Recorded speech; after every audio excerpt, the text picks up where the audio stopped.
Good afternoon everyone. माझं नाव आहे Nishad Biranjan from AIIMS Nagpur आणि आजचा आपला टॉपिक आहे chemical bonding and molecular structure. हे चॅप्टर आपला युनिट 4 आहे एनसीईआरटी चॅप्टर मध्ये. बरोबर. चला, याच्या अगोदर आपण घेतलेले आहे 2 सेशन्स. त्याच्यामध्ये आपण बघितलं आहे Kossel Lewis approach to chemical bonding, explain the octet rule. आपण ऑक्टेट रूल बघितला, त्याचे लिमिटेशन्स काय असतात आणि Lewis structures of simple molecules. त्याच्यानंतर आपण बघितलं formation of different types of bonds, covalent bond, ionic bond, hydrogen bonds. बरोबर. मग त्याच्यानंतर आपण बघितलं व्हीएस ईपीआर थेरी काय असते आणि कसं आपण प्रेडिक्ट करू जॉमेट्री ऑफ सिम्पल मॉलिक्युल. त्याच्यानंतर आपण एक ब्रीफ इंट्रोडक्शन घेतलेला होता, व्हॅलेन्स बॉन्ड अप्रोच काय असते आणि कोव्हलंट बॉन्ड जे आहे ते कसे फॉर्म होतात. त्याच्यानंतर आपण घेतलेला होता predict directional properties of covalent bond. त्याच्यामध्ये आपण डायपोल मोमेंटचा कॉन्सेप्ट बघितला होता. आता आजचे आपले टॉपिक्स राहील.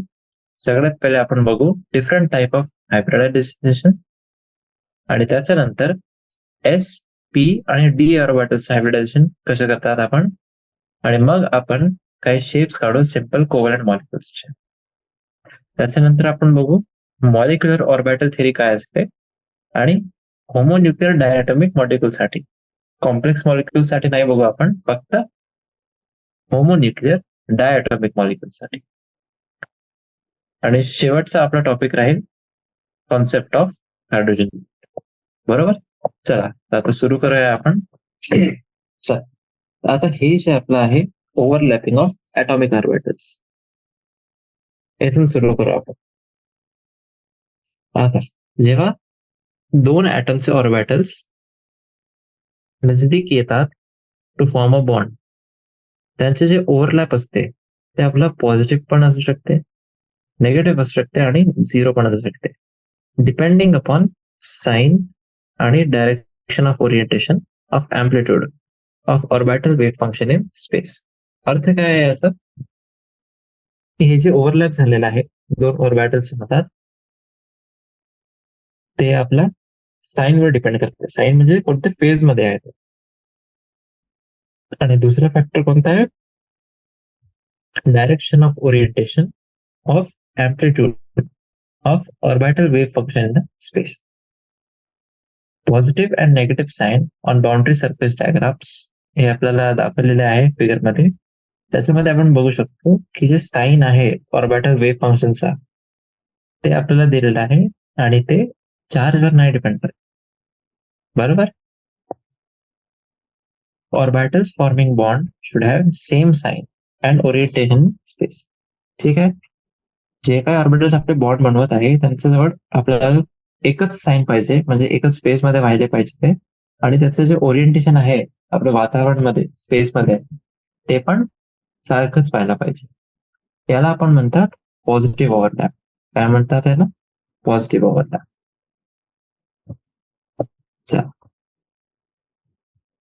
Criterion of overlap as main factor for formation of covalent bonds applies uniformly to the homonuclear or heteronuclear diatomic molecules and polyatomic molecules. हे जे आपला क्रायटेरिया आहे ओव्हरलॅपचा, याला आपण मेन फॅक्टर समजतो की कोणताही कोव्हलंट बॉन्ड जर आपल्याला फॉर्म करायचा आहे त्यासाठी मेन फॅक्टर कोणता आहे, एक ओव्हरलॅप वाला क्रायटेरिया. ठीक आहे. आणि हे आपला होमोन्यूक्लिअर किंवा हेटेरोन्यूक्लिअर कोणतेही डायटॉमिक मॉलिक्युल्स असो त्यांच्यासाठी पण व्हॅलिड आहे आणि पॉलिएटॉमिक मॉलिक्युल्स पण. आता आपल्याला CH4, NH3 आणि H2O चे जे मॉलिक्युल्स आहेत त्यांचा शेप पण माहिती आहे. CH4 चा आपला टेट्राहेड्रल असते, NH3 चा पिरामिडल आणि H2O जे आहे त्याचा बेल्ट शेप असते. ठीक आहे. आता सगळ्यात पहिले आपण बघूया मिथेन मॉलिक्युल. इलेक्ट्रॉनिक कॉन्फिगरेशन जे आहे कार्बनची ग्राउंड स्टेट मध्ये ते आपले असते हिलियम 2s2 2p2. ठीक आहे. हिलियम म्हणजे हिलियमचं कॉन्फिगरेशन काय आहे 1s2. बरोबर. 1s2 2s2 2p2. आता एक्साइटेड स्टेटमध्ये त्याचं जे कॉन्फिगरेशन राहते ते किती असते?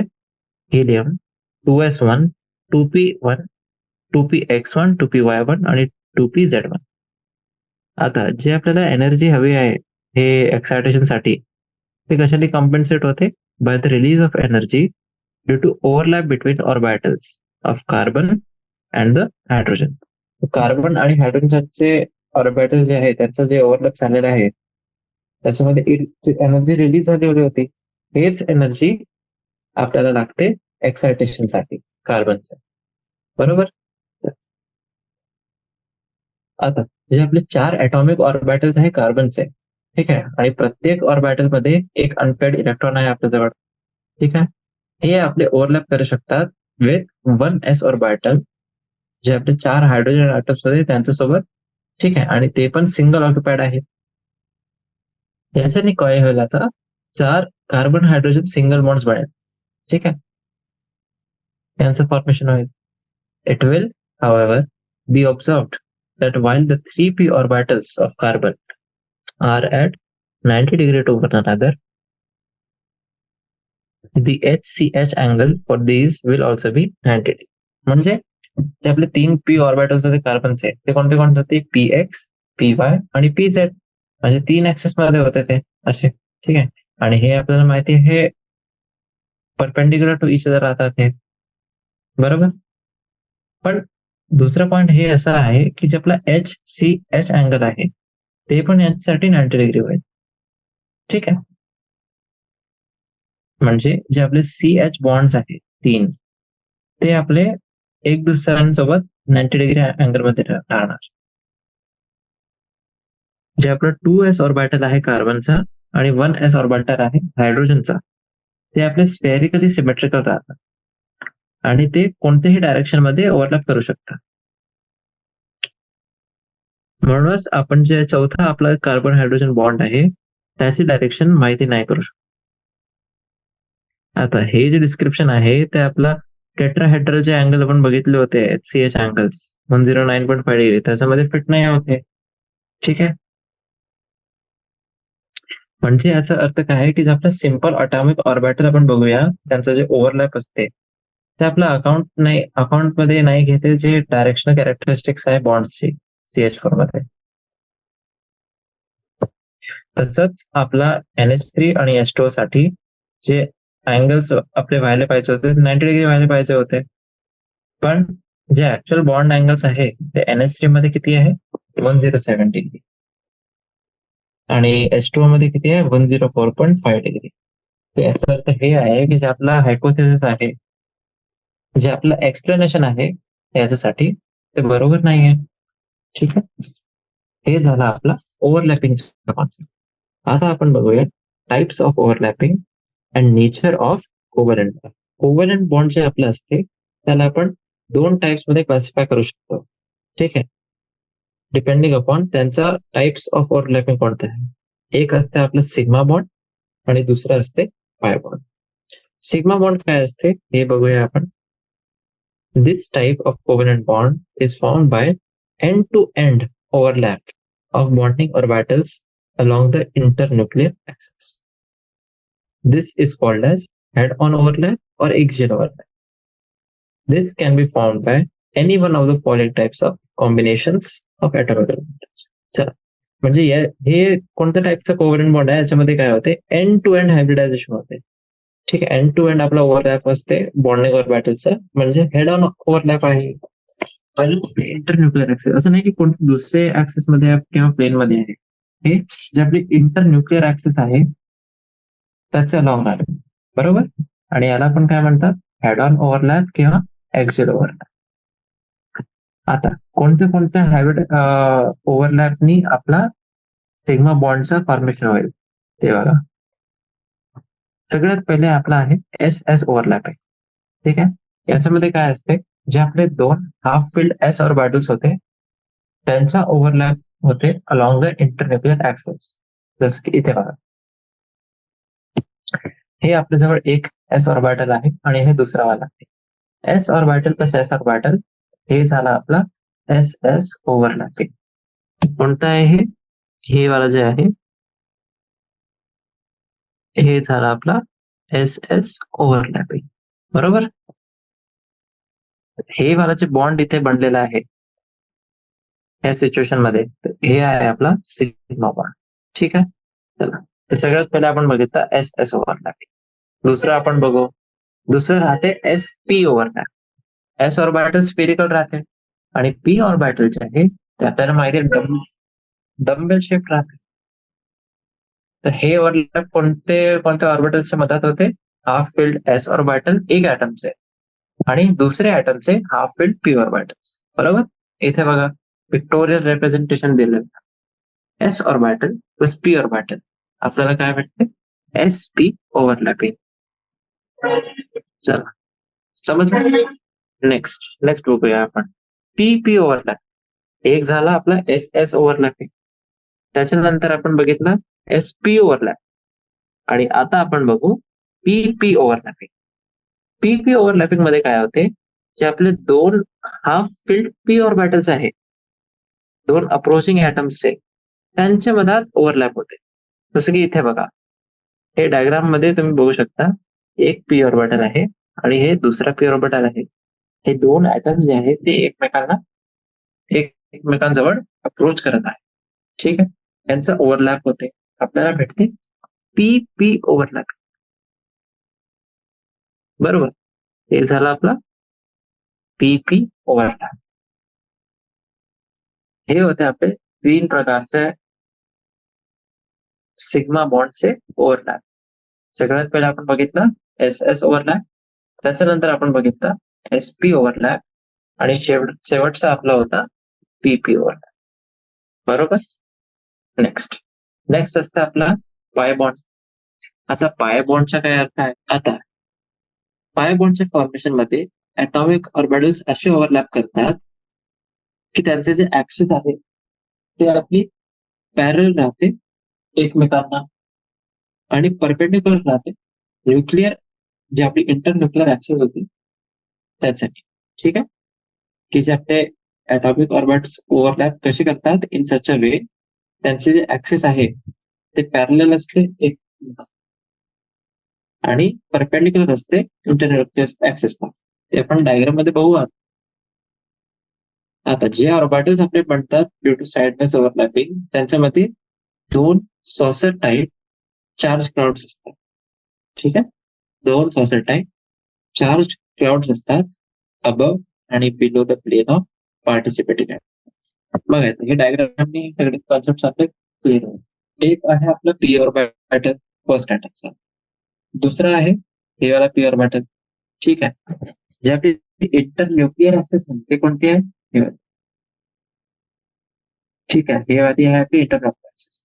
हे जे ओरिएंटेशन आहे ते परपेंडिक्युलर आहे इंटर न्यूक्लिअर ऍक्सिसला आणि जे अप्रोच करत आहे ते पॅरल करत आहे. बरोबर. हे याचं ओरिएंटेशन असं आहे, याचं असं आहे, हे पॅरल आहे, अप्रोच पॅरल आहे आणि ह्यांचं जे ओरिएंटेशन आहे ते परपेंडिक्युलर आहे इंटरन्यूक्लिअर ऍक्सिसला. यांचं जे ओव्हरलॅप राहते ते इथं दोन जागेवर ओव्हरलॅप होत आहे. ठीक आहे. एक हे वाला पार्ट आहे आणि दुसरा हे वाला. हे झालं आपलं पी पी ओव्हरलॅप. आता याचं जे डिस्ट्रीब्युशन राहते ऍक्च्युली जे ऍटम मध्ये राहते ते कसं राहते? अबव आणि बिलो. हे दोन आता आपले सॉसर शेप्ड चार्ज डिस्ट्रीब्युशन आहे. ठीक आहे. सॉसर शेप डिस्ट्रीब्युशन झाले. तर हे होतं आपला पी ऑर्बिटल पाय बॉन्डचा. ठीक आहे. P P overlap. आता एस ऑर्बिटल साठी तुम्ही बनवू नाही शकतात, है ना. बरोबर. कारण की तुम्ही जर हे दोन स्फिअर आहेत त्याला कोणत्याही डिरेक्शन किंवा ओरिएंटेशन मध्ये तुम्ही एकमेकांच्या जवळ आणाल तर ते फक्त सिग्मा बॉन्डचं फॉर्मेशन होईल. कधीच दोन जागेवर पाय बॉन्डचं असं जे फॉर्मेशन होतं तसं नाही असू शकते. ठीक आहे. आता आपण बघू स्ट्रेंथ ऑफ सिग्मा अँड पाय. बेसिकली आपलं जे स्ट्रेंथ राहते कोणत्याही बॉन्डचा ते कोणत्या फॅक्टरवर डिपेंड करते? Extent of overlapping. किती एक्सटेंटने ओव्हरलॅपिंग होत आहे. सिग्मा बॉन्ड जे असते आपला त्याच्यामध्ये ओव्हरलॅपिंग जे असते ऑर्बिटलचा ते लार्जर एक्सटेंट मध्ये होते, म्हणूनच ते आपलं स्ट्रॉंगर आहे कम्पेअर्ड टू पाय बॉन्ड. जिथे आपला एक्सटेंट ऑफ ओव्हरलॅपिंग जे आहे ते स्मॉलर एक्सटेंट वर आहे. ठीक आहे. आणि जेव्हा मल्टिपल बॉन्डचं फॉर्मेशन होत आहे कोणत्याही दोन ऍटम्सच्या मधात, तिथे पाय बॉन्ड आपला फॉर्म होते in addition to sigma bond. म्हणजे याचा काय अर्थ आहे, जर असं काय दिलेलं आहे आपल्याला सी डबल बॉन्ड कुठे आहे, एक बॉन्ड जे आहे ते सिग्मा आहे आणि दुसरा वाला पाय आहे. ठीक आहे. एक सिग्मा बॉन्ड आणि दुसरा पाय बॉन्ड. समजलं. याच्या नंतरचा आपला कॉन्सेप्ट आहे हायब्रिडायझेशनचा.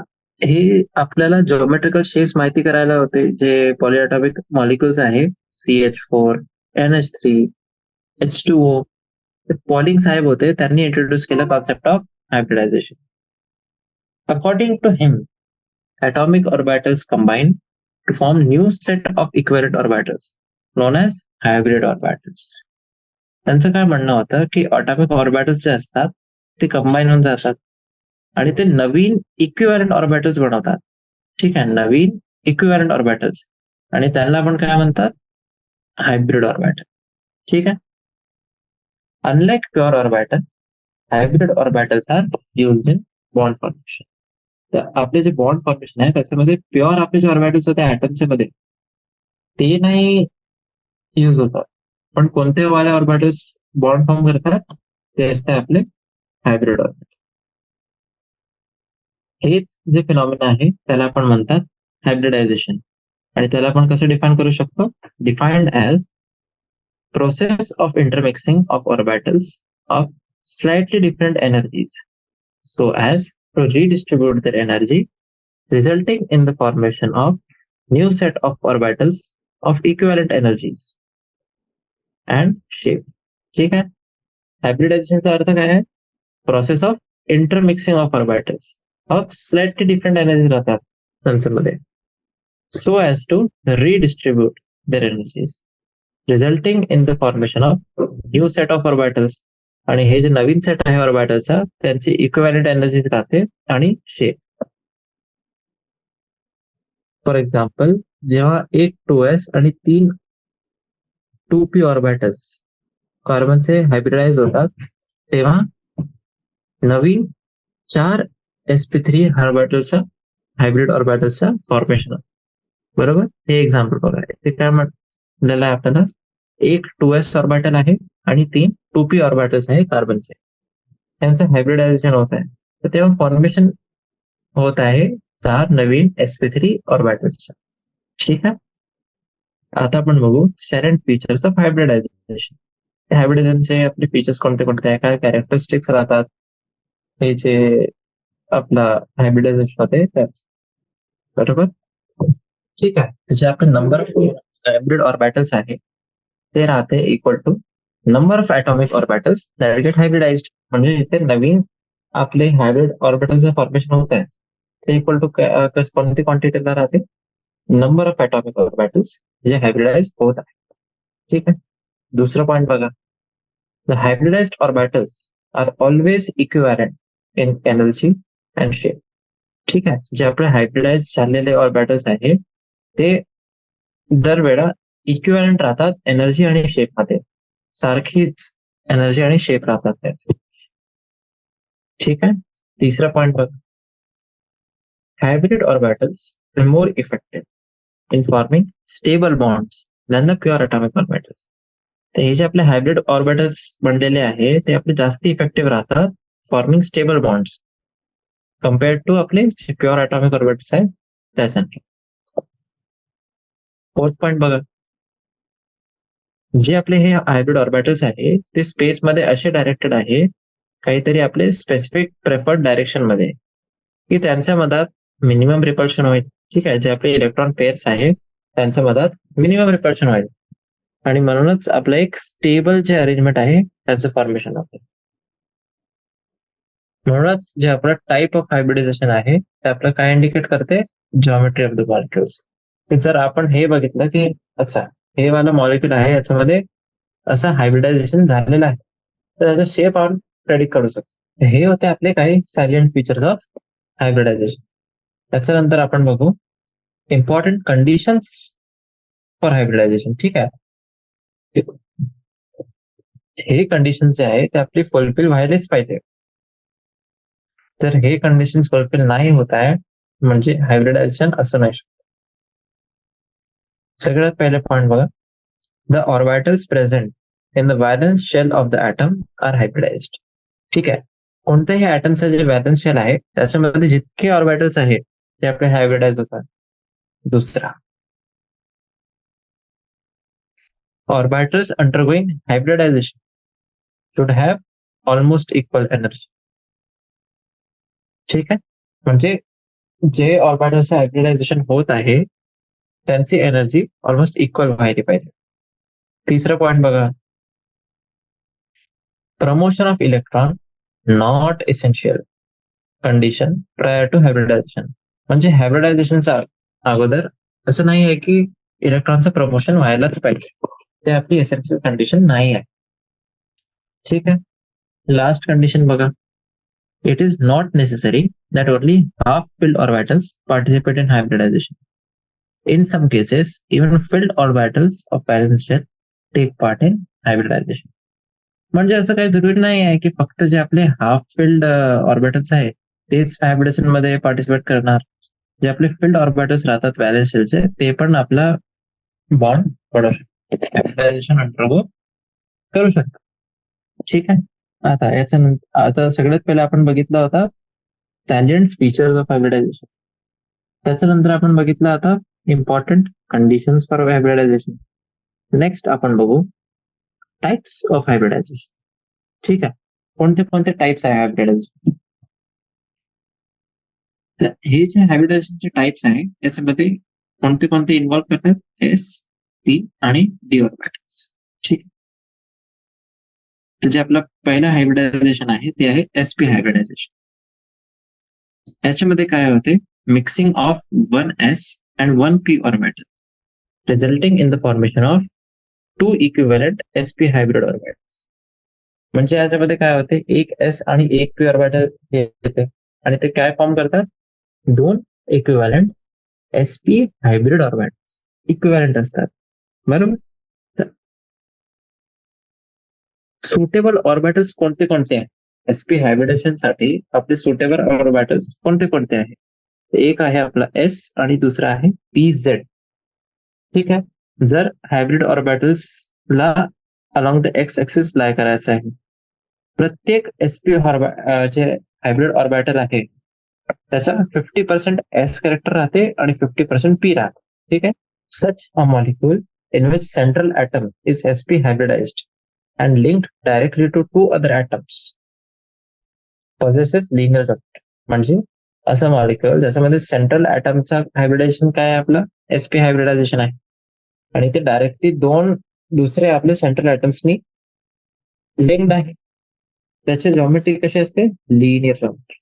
ठीक आहे, आणि हे टाइप ऑफ हायब्रिडायझेशन जे आहे त्याला आपण काय म्हणतात, diagonal hybridisation.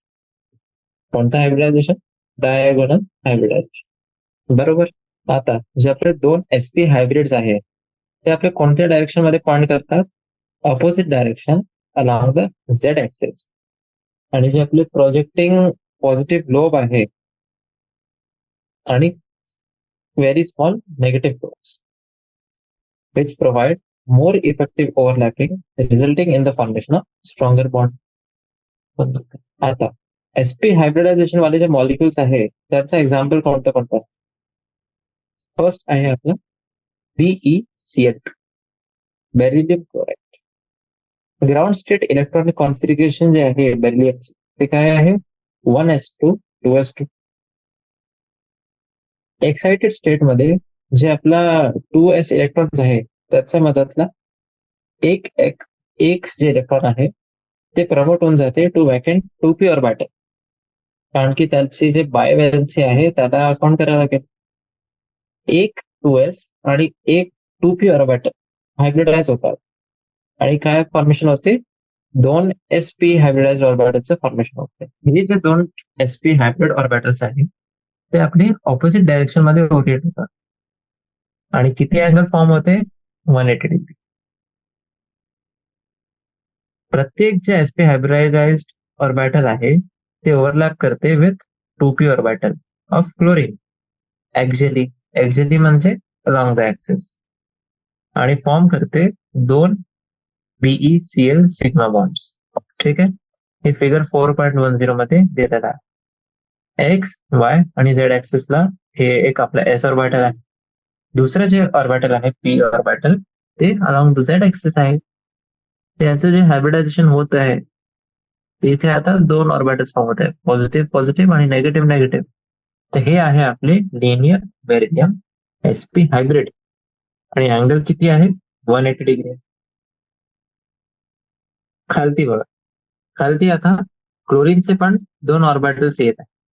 Chlorine PZ, P orbitals along Z axis. ठीक आहे, आणि कोणता बॉन्ड फॉर्म होत आहे पी ओव्हरलॅप मध्ये? सिग्मा, कारण की along the interior nuclear axis आहे, सिग्मा बॉन्ड फॉर्म होत आहे दोन्ही साइड वर. आणि हे पॉझिटिव्ह ओव्हरलॅप आहे, कारण की पॉझिटिव्ह ऑर्बिटल जे आहे ते आपला ओव्हरलॅप करत आहे विथ पॉझिटिव्ह ऑफ क्लोरीन. समजलं? हे होतं आपला sp हायब्रिडायझेशन. दुसरं आपलं आहे आता sp2 हायब्रिडायझेशन. हे मला जे हायब्रिडायझेशन आहे त्याच्यामध्ये 1s आणि 2p ऑर्बिटलचा इन्व्हॉल्वमेंट आहे in order to form 3 equivalent sp2 hybridized orbitals. 3 आपले sp2 हायब्रिडाइज्ड ऑर्बिटल्स फॉर्मेशन होते. जसं की आपलं BCl चे मॉलिक्युल आहे, त्याच्यामध्ये जे आपला ग्राउंड स्टेट इलेक्ट्रॉनिक कॉन्फिगरेशन आहे सेंट्रल बोरॉन ऍटमचा, ते आहे 1s2 2s2 2p1. Excited state मध्ये जे आपला एक 2s इलेक्ट्रॉन्स आहे ते कुठे प्रमोट होऊन जाते? To vacant 2p orbit. As a result boron has 3 unpaired electrons. Boron जवळ किती अनपेड इलेक्ट्रॉन्स असतात? 3. हे जे 3 ऑर्बिटल्स आहे, एक 2s आणि 2 2p, ते हायब्रिडाइज होतात आणि काय फॉर्म होते? 3 sp2 हायब्रिड ऑर्बिटल्स. आता हे जे 3 sp2 हायब्रिड ऑर्बिटल्स आहे ते असे फॉर्म होतात की ते ओरिएंटेड राहतात इन ट्रायगोनल प्लेनर अरेंजमेंट. आणि ते क्लोरीनचे 2p ऑर्बिटल सोबत ओव्हरलॅप करतात. आणि किती बॉन्ड्स बनवेल आता? 3 बोरॉन क्लोराईड बॉन्ड्स. म्हणूनच BCl3 मध्ये जे जॉमेट्री आहे ते कोणती आहे? Trigonal planar. आणि क्लोरीन बोरॉन क्लोरीन जे बॉन्ड अँगल आहे ते आहे 120 डिग्री. कळलं? एक होता आपला sp हायब्रिडायझेशन, त्याच्यानंतर आपण बघितलं sp2 हायब्रिडायझेशन. नेक्स्ट आपण बघू आता sp3 हायब्रिडायझेशन. sp3 हायब्रिडायझेशनचा काय कॉन्सेप्ट आहे? याला एक्सप्लेन आपण करू शकतात by taking example of CH4 molecule. CH4 molecule मध्ये काय होत आहे? मिक्सिंग ऑफ 1s ऑर्बिटल आणि 3 p orbitals of the valence shell to form 4 sp3 hybrid orbital of equivalent energies and shape. एक s ऑर्बिटल आणि 3 p ऑर्बिटल जे आहे ते मिक्स होत आहे वॅलेंट शेलचे, आणि काय फॉर्म होत आहे? 4 sp3 hybrid orbitals, equivalent energy आणि शेपचे. आता याच्यामध्ये किती s आणि किती p कॅरेक्टर होईल? तर s कॅरेक्टर जे राहील ते 1/4 राहील आणि p कॅरेक्टर 3/4, म्हणजे 25 आणि 75%.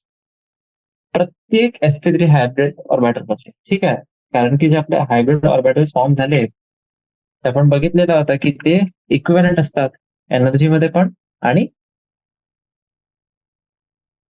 डिरेक्शन आणि ओरिएंटेशन मध्ये पण. ठीक आहे, म्हणूनच प्रत्येक जे आपला sp3 हायब्रिड ऑर्बिटल आहे त्याचा 25% s कॅरेक्टर राहते आणि 75% p कॅरेक्टर राहते. आणि हे कसे फॉर्म होतात? हे वाले ऑर्बिटल्स असे फॉर्म होतात की त्याचे जे डायरेक्शन आहे ते राहते towards the 4 corners of the tetrahedron. ठीक आहे, टेट्राहेड्रॉन जर आहे म्हणजे जे अँगल आहे sp3 हायब्रिड ऑर्बिटल्स मध्ये ते किती होईल? 109.5 डिग्री. बघा इथे फॉर्म होत आहे आपला sp3 हायब्रिड्स. ठीक आहे, s ऑर्बिटल px py आणि pz. ठीक आहे, आणि CH4 जे आपलं मॉलिक्युल आहे त्याचं फॉर्मेशन होत आहे 109.5 डिग्री. बरोबर. तसंच आपण NH3 आणि H2O चे मॉलिक्युल्स जे आहे त्याचं फॉर्मेशन आपण एक्सप्लेन करू शकतो with the help of sp3 hybridisation. हे बघा, फॉर्मेशन ऑफ अमोनिया आणि हे आहे फॉर्मेशन ऑफ वॉटर. 4 कॉर्नर्स जे आहे टेट्राहायड्रॉनचे ते ऑक्युपाय होत आहे आपले. 3 तर झाले बाय हायड्रोजन आणि एक जे आहे ते आहे आपला लोन पेअर. एक जे आपला ऑर्बिटल आहे हायड्रोजन ऑर्बिटल त्याला कोण ऑक्युपाय करत आहे? लोन पेअर जे नायट्रोजनचे. ठीक आहे. तसंच आपला आहे H2O मॉलिक्युल. H2O मॉलिक्युल मध्ये 2 हायड्रोजन आहे. पण अपार्ट फ्रॉम हायड्रोजन आपल्याजवळ 2 लोन पेअर पण आहे. जे ऑक्सिजन आहे त्याच्यावर तुम्ही बघू शकता एक लोन पेअर पेअर जे आहे ते एक अलॉंग ऍक्सिस आहे आणि दुसरा आहे दुसऱ्या ऍक्सिसवर. तर हे जे ऑर्बिटल्स आहे त्यांना ऑक्युपाय कोण करत आहे? आपले लोन पेअर आणि 2 आहे आपले हायड्रोजनचे. ठीक आहे. जे अँगल आहे ते सारखंच आहे 109.5 डिग्री. ठीक आहे. तर हे होते आपले sp hybridisation, sp2 hybridisation, sp3 hybridisation. आता दुसरे कोणते कोणते एक्झाम्पल्स आहे आपण बघू. sp3 hybridisation in C2H6 molecule. ठीक आहे. C2H6 मॉलिक्युल आहे त्याच्यामध्ये sp3. C2H6 मध्ये काय होते? इथेन. ठीक आहे. 2 जे आपले कार्बन ऍटम्स आहे त्यांचा हायब्रिड स्टेट कोणता आहे? sp3. एक जे आहे sp3 हायब्रिड ऑर्बिटल्स कार्बन ऍटमचा ते एक्झॅक्टली ओव्हरलॅप करते with similar orbital of other atom to form sp3 sigma bond. आणि जे बाकीचे 3 हायब्रिड ऑर्बिटल्स आहे प्रत्येक कार्बन ऍटमचे ते आपले कोणते बॉन्ड फॉर्म करत आहे?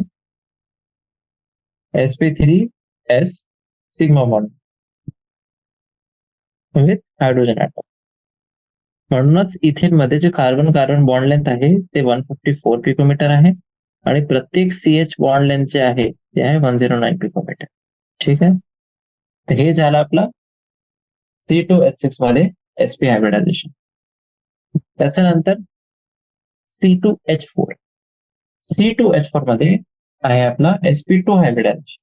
ठीक आहे. जे आपलं C2H4 आहे ते इथिन. इथिन मध्ये जे कार्बन कार्बन बॉन्ड आहे डबल बॉन्ड आहे त्याच्यामध्ये एक आपला sp2 सिग्मा बॉन्ड आहे आणि दुसरं जे बॉन्ड आहे ते एक पाय बॉन्ड आहे between p orbitals which are not used in the hybridization आणि ते परपेंडिक्युलर आहे to the plane of mars. हे बघा हे जे फिगर आहे त्याच्यामध्ये C2H4 2 कार्बन आहे 4 हायड्रोजन आहे एक सिग्मा बॉन्ड आहे आणि हे जे दुसरा बॉन्ड फॉर्म झालेलं आहे ते आहे आपला पाय. ठीक आहे. आणि हे पाय बॉन्ड कोणते 2 ऑर्बिटल्सच्या मदत आहे? ते आहे बिटवीन 2 p ऑर्बिटल्स. ठीक आहे. तर याला जेव्हा आपण कंबाईन करू तर आपल्याला असं भेटते. जे डिस्ट्रीब्युशन आहे इलेक्ट्रॉन्सचा ते पी वाले जे ऑर्बिटल्स होते आणि कोणता बॉन्ड बनवलेला होता? Pi bond. आणि पाय बॉन्ड साठी आपल्याला माहिती आहे कसं डिस्ट्रीब्युशन होते चार्जचं? सॉसर शेप अबव आणि बिलो. ठीक आहे. तर हे त्या प्लेनचा अबव आणि बिलो आपला राहील असं डिस्ट्रीब्युशन पाय बॉन्डचा आणि तेच प्लेन मध्ये राहील आपलं एक सिग्मा बॉन्ड. आणि तसंच आहे आपला इथाईन मॉलिक्युल. इथाईन म्हणजे C2H2 त्याच्यामध्ये sp हायब्रिडायझेशन. ठीक आहे. आता नेक्स्ट आपण बघूया hybridisation of elements involving d orbitals. हे होते s आणि p ऑर्बिटल्सचे. त्याच्यामध्ये कसे हायब्रिडायझेशन असतात ते सगळे कॉन्सेप्ट होते. आता आपण बघू d ऑर्बिटल साठी. आता जे एलिमेंट्स आपले थर्ड पिरियड मध्ये असतात त्यांच्यामध्ये d ऑर्बिटल्स पण राहतात इन ऍडिशन टू s आणि p ऑर्बिटल्स. आणि जी आपली एनर्जी राहते 3d ऑर्बिटल्सची ते आपली कम्पॅरेबल राहते टू एनर्जी ऑफ 3s आणि 3p ऑर्बिटल्स. ठीक. आणि तसंच आपले जे 3d ऑर्बिटल्स आहे त्याची एनर्जी कम्पॅरेबल आहे टू दोज 4s आणि 4p ऑर्बिटल्स. म्हणूनच जे आपलं कोणतंही असं हायब्रिडायझेशन आहे याच्यामध्ये 3s 3p आणि 3d किंवा 3d 4s आणि 4p हे वाले जे ऑर्बिटल्स इन्व्हॉल्ड आहे ते वाला हायब्रिडायझेशन पॉसिबल असते. हे वाला जे टेबल आहे खूपच महत्वाचं आहे. बघा इथे आपण बघू शेप ऑफ मॉलिक्युल्स किंवा आयन्स. जे आपले शेप आहे मॉलिक्युल्स आयन्सचा ते कोणतं आहे? त्याच्यामध्ये हायब्रिडायझेशनचा कोणता टाईप आहे, मग कोणते कोणते ऍटॉमिक ऑर्बिटल्स आपले त्याच्यामध्ये यूज होतात आणि त्याचे एक्झाम्पल काय आहे. पहिला वाला जे आहे आपला ते आहे स्क्वेअर प्लेन. स्क्वेअर प्लेनमध्ये हायब्रिडायझेशन कोणतं आहे, dsp2. ऍटॉमिक ऑर्बिटल्स किती आहे, D plus S plus P, आणि पी चे किती आहे आपले 2 ऑर्बिटल्स आहे.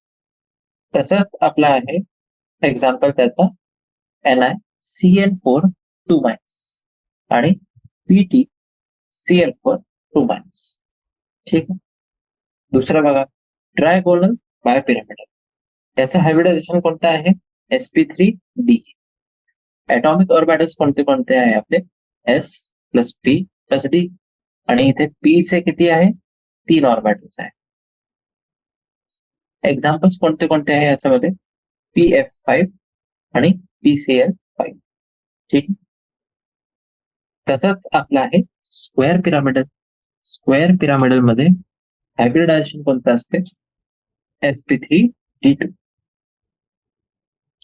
ऍटॉमिक ऑर्बिटल्स बघा, s प्लस 3 आपले p ऑर्बिटल्स आणि 2 d ऑर्बिटल्स. एक्झाम्पल काय याचं, brf5. नेक्स्ट आपलं असते ऑक्टाहेड्रल. ऑक्टाहेड्रल मध्ये हायब्रिडायझेशन कोणतं असते, sp3d2 किंवा d2sp3. sp3d2 मध्ये काय असते, s प्लस 3 p चे आणि 2 d चे, आणि d2sp3 मध्ये 2 d चे 1 s चे आणि 3 p चे. त्याचा जे सिक्वेन्स आहे ना ते खूपच महत्वाचं आहे, तुम्हाला नंतर समजेल. आणि एक्झाम्पल काय आहे याचा ऑक्टाहेड्रलचा, sf6, crf6-3, cobalt ns3 6 time 3+. ठीक, हे इथे दिलेलं आहे. फॉर्मेशन ऑफ सिग्मा आणि पाय बॉन्ड्स इन इथाइन. इथाइन मध्ये कसे फॉर्म होत आहे ते 2 p ऑर्बिटल्स मध्ये फॉर्म होत आहे पाय बॉन्ड. हे जे ओरिएंटेशन आहे हे वाला पेज बघा. जे इंटरन्यूक्लियर ऍक्सेस आहे त्याच्या अलॉंग आपण सिग्मा बॉन्ड बघू शकतो, आणि जे अबव आणि बिलो आहे ते आहे आपले पाय बॉन्ड्स, त्यांनी सराउंड केलेलं आहे त्या मॉलिक्युल. ठीक आहे. तर हे जे आपला टेबल आहे खूप महत्वाचं आहे. त्याच्याबद्दल ते तुम्हाला प्रश्न विचारू शकता. हे वाला जे जॉमेट्री आहे त्याच्यामध्ये कोणता हायब्रिडायझेशनचा टाईप आहे, मग किती ऑर्बिटल्स कोणत्या ऑर्बिटल्सचे यूज मध्ये येत आहे, आणि कोणते कोणते एक्झाम्पल्स आहेत त्याचे. ठीक आहे. नेक्स्ट आता आपण बघूया फॉर्मेशन ऑफ PCl5 म्हणजे sp3d हायब्रिडायझेशन. ठीक आहे.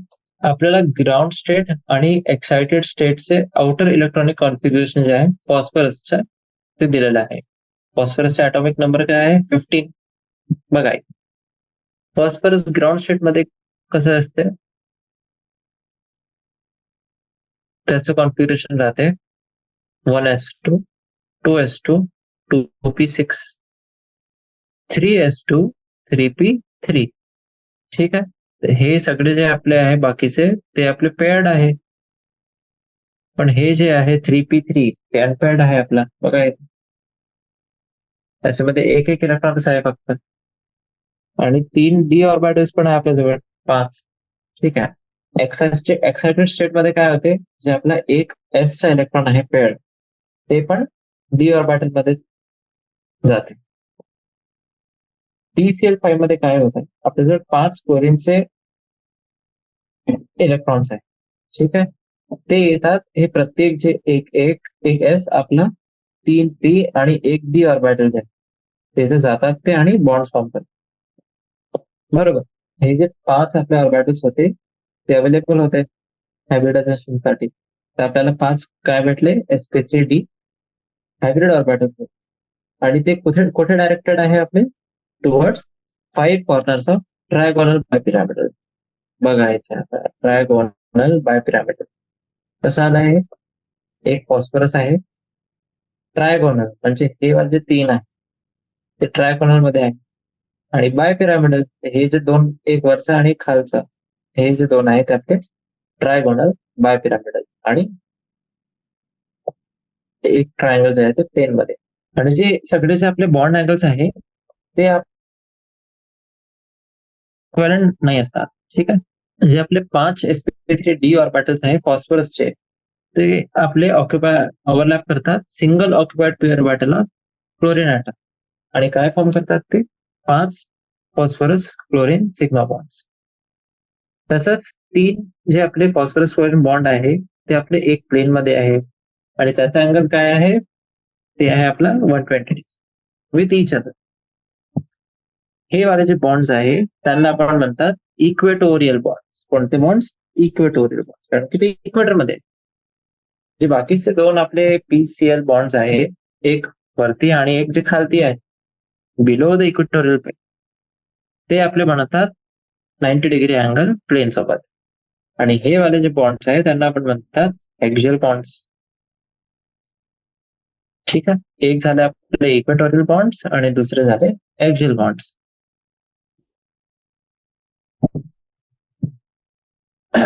जे आपले एक्झियल बॉन्ड पेअर्स राहतात ते जास्ती रिपल्सिव्ह करतात फ्रॉम इक्वेटोरियल बॉन्ड पेअर्स.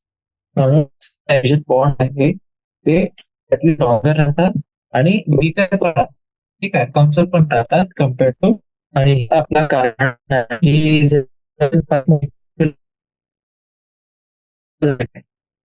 है ना, आपला P6 बघू SF6 आता SF6. ठीक आहे. त्याचे आपला SF6चा फॉर्मेशन आहे, त्याच्यासाठी आपलं हायब्रिडायझेशन जे आहे ते आहे sp3d2, बरोबर. आणि SF6 मध्ये जे आपला सेंट्रल सल्फर ॲटम आहे त्याचा ग्राउंड स्टेटचा जे आउटर इलेक्ट्रॉनिक कॉन्फिगरेशन आहे ते कोणतं आहे? 3s2 3p4. एक्साइटेड स्टेट मध्ये जे आपले अवेलेबल 6 ऑर्बिटल्स आहे, कोणते कोणते आहे? एक आहे आपला S, 3 आहे P चे आणि 2 आहे D चे. ठीक आहे. ते आपले सिंगली ऑक्युपाइड राहतात बाय इलेक्ट्रॉन्स. हे जे ऑर्बिटल्स आहे ते हायब्रिडाइज होतात आणि काय बनवतात? 6 नवीन sp3d2 हायब्रिड ऑर्बिटल्स. आणि हे कुठे प्रोजेक्टेड राहतात? Towards 6 corners of regular octahedron SF6 मध्ये. ठीक आहे. जे आपल्याला रेग्युलर ऑक्टाहेड्रॉन राहते त्यांचे जे 6 कॉर्नर्स आहेत तिथे राहते. इथे बघा फिगर 4.18 याच्यामध्ये आपण बघू शकता जे ऑक्टाहेड्रल जॉमेट्री आहे SF6 मॉलिक्युलची. ठीक आहे. हे सेंट्रल आपला सल्फरचा ॲटम आहे. जे आपला एक प्लेन आहे त्याच्यामध्ये 4 आपले हे फ्लोरीनचे ॲटम्स आहेत. ठीक आहे. एकच प्लेन मध्ये. हे झालं एक प्लेन याच्यामध्ये. आणि अबव आणि बिलो. ठीक आहे. हे बघा, हे वरचा फ्लोरीन आहे आणि खालचा फ्लोरीन आहे. हे झालं आपलं स्क्वेअर बायपिरामिड. ठीक. त्याला तुम्ही स्क्वेअर बायपिरामिड पण म्हणू शकता. आणि दुसरं नाव याचं आहे ऑक्टाहेड्रॉन. काय नाव आहे याचं? ऑक्टाहेड्रॉन, बरोबर. जे आपले 6 sp3d2 हायब्रिड ऑर्बिटल्स होते त्यांनी कोणासोबत ओव्हरलॅप केलं? Singly occupied orbitals of fluorine atom. आणि त्यांनी काय फॉर्म केले? 6 SF सिग्मा बॉन्ड, म्हणजे सल्फर फ्लोरीनचे सिग्मा बॉन्डचं फॉर्मेशन केलं. म्हणूनच आपण हे म्हणू शकतो की जे आपला SF6 मॉलिक्युल आहे त्याचा रेग्युलर ऑक्टाहेड्रल जॉमेट्री राहते. ठीक आहे. हे बघा, सल्फरचा ग्राउंड स्टेट मध्ये कॉन्फिगरेशन काय आहे? 3s2 3p4. आणि S ऑर्बिटल जे आहे ते बायव्हॅलंट आहे. 3p मध्ये जे एक p ऑर्बिटल आहे त्याच्यामध्ये 2 इलेक्ट्रॉन्स आहे आणि बाकी दोघे जे आहे त्याच्यामध्ये एकच इलेक्ट्रॉन. आणि 3d ऑर्बिटल जे आहे ते आपले वेकेंट आहे. आता एक्साइटेड स्टेट मध्ये काय होते? जे आपला एक इलेक्ट्रॉन आहे ते जाते डी ऑर्बिटल, आणि दुसरं जे पी वाला ऑर्बिटल मध्ये जे 2 इलेक्ट्रॉन्स होते त्याच्यामधून एक इलेक्ट्रॉन ते पण जाते डी ऑर्बिटल मध्ये. तर आता हे किती झालं? 6 आपले ऑर्बिटल्स असे झाले त्याच्यामध्ये सिंगल इलेक्ट्रॉन्स आहे. आता काय होते? फ्लोरीन. फ्लोरीन जे आहे ते एक इलेक्ट्रॉन कॉन्ट्रीब्युट करते प्रत्येक ऑर्बिटल साठी. आणि आपले sp3d2 हायब्रिडायझेशनचे किती हायब्रिड ऑर्बिटलचे फॉर्मेशन होते? 6 ऑर्बिटल, बरोबर. हे होतं आपला डी ऑर्बिटल वाले जे ऍटम्स असतात त्यांचे हायब्रिडायझेशनचा कॉन्सेप्ट. आता आजचा आपला लास्ट टॉपिक राहील मॉलिक्युलर ऑर्बिटल थिअरी जे आहे त्याला आपण सुरू करू, त्याचे कॉन्सेप्ट बघू. आता हे वाली जी थिअरी होती त्याला कोणी डेव्हलप केला? एफ हंड आणि आर एस मुलिकन. कोणत्या वर्षमध्ये? 1932. आता सॅलियंट फीचर्स काय काय आहे थिअरीचे, कोणते कोणते फीचर्स आहे? सगळ्यात पहिले बघा तुम्ही, electrons in a molecule are present in various molecular orbital as the electrons of atoms are present in the various atomic orbitals. याचा अर्थ काय आहे? कोणताही मॉलिक्यूल आहे त्याच्यामध्ये जे काही इलेक्ट्रॉन्स आहे ते मॉलिक्युलर ऑर्बिटल्स मध्ये प्रेझेंट आहे. ठीक आहे, मॉलिक्युलर ऑर्बिटल्स मध्ये. जसे की ऍटम्स मध्ये जे इलेक्ट्रॉन्स आहे ते ऍटॉमिक ऑर्बिटल्स मध्ये आहे, तसंच मॉलिक्युल्सचे जे इलेक्ट्रॉन्स आहे ते मॉलिक्युलर ऑर्बिटल मध्ये. ठीक आहे. नेक्स्ट बघा, दुसरा पॉइंट काय आहे? atomic orbitals of comparable energy and proper symmetry combine to form molecular orbitals. जे आपले atomic orbitals आहे त्यांची एनर्जी आणि सिमेट्री कम्पेरेबल आहे, एनर्जी कम्पेरेबल आहे आणि सिमेट्री पण सारखीच आहे, ते कंबाईन होतात. ठीक आहे, आणि काय बनवतात? Molecular orbitals. तिसरा पॉइंट बघा, while an electron in an atomic orbital is influenced by one nucleus, in a molecular orbital it is influenced by two or more nuclei depending upon the number of atoms in the molecule. आता atomic orbital मध्ये जे electron आहे त्याच्यावर कोणता influence आहे? फक्त एकच न्यूक्लियसचा influence आहे. ठीक आहे, असते त्याच्यामध्ये दोन किंवा दोनपेक्षा जास्त न्यूक्लियाचा इन्फ्लुएन्स राहते इलेक्ट्रॉनवर, आणि हे डिपेंड करू शकते की आपला जे मॉलिक्यूल आहे त्याच्यामध्ये किती नंबर ऑफ ऍटम्स आहे. ठीक आहे, आपण असं म्हणू शकतो की जे आपला एक ऍटॉमिक ऑर्बिटल असते ते आपला मोनोसेंट्रिक असते आणि मॉलिक्युलर ऑर्बिटल जे आहे ते पॉलिसेंट्रिक. ठीक आहे, हे खूपच महत्वाचं आहे, याला लक्षात ठेवा. ऍटॉमिक ऑर्बिटल जे आहे ते मोनोसेंट्रिक आहे आणि जे मॉलिक्युलर ऑर्बिटल आहे ते पॉलिसेंट्रिक. ठीक आहे, नेक्स्ट बघा, number of molecular orbital form is equal to number of combining atomic orbitals. ठीक आहे, मॉलिक्युलर ऑर्बिटल किती फॉर्म होईल त्याचं मेजर कसं असते? Equal to number of combining atomic orbitals. जेव्हा दोन ऍटॉमिक ऑर्बिटल्स कंबाईन करतात, दोन मॉलिक्युलर ऑर्बिटल्सचे फॉर्मेशन होते. एक जे आहे त्याला पण म्हणतात बॉन्डिंग मॉलिक्युलर ऑर्बिटल. ठीक आहे, आणि जे दुसरं आहे त्याला पण म्हणतात अँटी बॉन्डिंग मॉलिक्युलर ऑर्बिटल.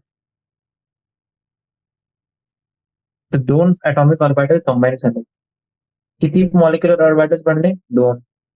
एक जे आपलं आहे ते आपलं असते बॉन्डिंग मॉलिक्युलर ऑर्बिटल आणि दुसरं आपलं असते अँटी बॉन्डिंग मॉलिक्युलर ऑर्बिटल. बरोबर. नेक्स्ट बघा, आता bonding molecular orbital has lower energy and hence greater stability than the corresponding anti-bonding molecular orbital. जे आपलं बॉन्डिंग वाला असते मॉलिक्युलर ऑर्बिटल त्याची एनर्जी जी आहे ती कमी असते, आणि कमी एनर्जी जर आहे म्हणजे ते जास्त स्टेबल आहे. ठीक आहे, आणि जे दुसरे अँटी बॉन्डिंग आहे त्याची एनर्जी कम्पॅरिझन टू बॉन्डिंग वाल्यांनी जास्ती असते आणि म्हणूनच त्याची स्टेबिलिटी आहे ते पण कमी आहे, म्हणूनच त्याचं नाव काय आहे? Anti bonding. ठीक आहे, चला 6वा पॉइंट बघू आता आपण. Just as the electron probability distribution around the nucleus in an atom is given by atomic orbital, the electron probability distribution around a group of nuclei in a molecule is given by a molecular orbital. ठीक आहे, कोणत्याही ऍटमच्या आजूबाजूने जे electron probability distribution राहते कोणत्याही न्यूक्लियसच्या आजूबाजूने atom मध्ये, ते आपल्याला एक ऍटॉमिक ऑर्बिटलने भेटते. ठीक आहे, तसंच जे आपला distribution around group of nuclei आहे ते आपल्याला भेटते बाय मॉलिक्युलर ऑर्बिटल. ठीक आहे, आणि लास्ट जे असं आपला स्टेटमेंट आहे, molecular orbitals like atomic orbitals are filled in accordance with the Aufbau principle, obeying the Pauli's exclusion principle and the Hund's rule. ठीक आहे, म्हणजे जे आपण ऍटॉमिक ऑर्बिटल्सला भरत होते तसंच आपल्याला मॉलिक्युलर ऑर्बिटल्सला पण भरायचं आहे. ठीक आहे. आणि त्याच्यामध्ये आपण कोणते प्रिन्सिपल्सचा यूज करत होतो? एक होता आपला ऑफ बॉ प्रिन्सिपल. त्याच्यामध्ये कोणते प्रिन्सिपल्स आणि रूल्स हवे होते? एक आहे आपला पॉलिश एक्सक्लुजन प्रिन्सिपल आणि दुसरा आहे अनसोल. हे आहे आपले फीचर्स मॉलिक्युलर ऑर्बिटल्स. काय काय फीचर्स होते? मॉलिक्युलर ऑर्बिटल्स काय असतात? कुठे इलेक्ट्रॉन्स असतात? मग कॉम्बिनेशन ऍटॉमिक ऑर्बिटल्सचा मॉलिक्युलर ऑर्बिटल्स बनवते. मग influence by two or more nuclei. Monocentric polycentric बघितलं आपण. मग त्याच्यानंतर बॉन्डिंग काय असते? अँटी बॉन्डिंग मॉलिक्युलर ऑर्बिटल काय असते? मग बॉन्डिंगचा लोअर एनर्जी आणि ग्रेटर स्टेबिलिटी असते. तसंच ग्रुप ऑफ न्यूक्लिआय जे आहे त्याच्या आजूबाजूनी जे इलेक्ट्रॉन प्रोबॅबिलिटी डिस्ट्रीब्युशन आहे ते आपल्याला भेटते बाय मॉलिक्युलर ऑर्बिटल. आणि लास्ट जसं फील्ड त्याला फिल करायचं आहे ते फिल होते in accordance to of principle आणि पॉलिश एक्सक्लुजन प्रिन्सिपल आणि हे होतं आपलं आजचं सेशन. त्याच्यानंतरचं जे सेशन राहील ते आखरी सेशन राहील आपला या चॅप्टरचा. त्याच्यामध्ये आपण या चॅप्टरला संपूया. ठीक आहे, चला, थँक्यू.